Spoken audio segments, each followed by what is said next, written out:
যেটি ভগবান গীতায় বলেছেন। গীতা শুধু ধর্মগ্রন্থ নয়, গীতা কর্মের নির্দেশনা করে।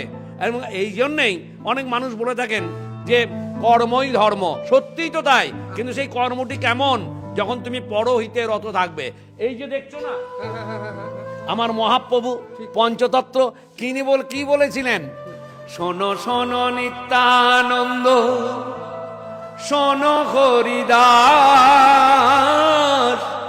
সর্বত্র আমার আজ্ঞা করহ প্রকাশ, প্রতি ঘরে ঘরে গিয়া করো এ ভিক্ষা,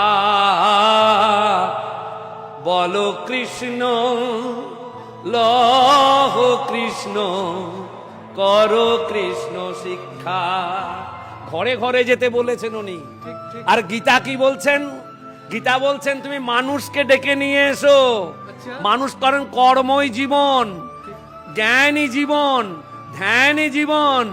বারবার গীতা একটা কথা বলছেন যে তুমি যদি কর্ম করো, যদি তুমি ধর্ম আচরণ করো, তোমার মধ্যে যদি জ্ঞান থাকে, তাহলে তার জন্য সন্ন্যাসী হতে হবে না।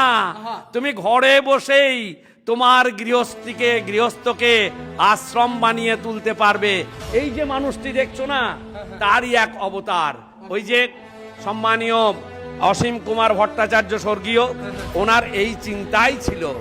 উনি এখানকার মানুষকে সংগ্রহ করে এক জায়গায় জড়ো করে এই গীতা যজ্ঞের আসর বসিয়েছিলেন নানুরের মাটিতে। তাই তো আমাদের আর বসে থাকলে হবে না গো।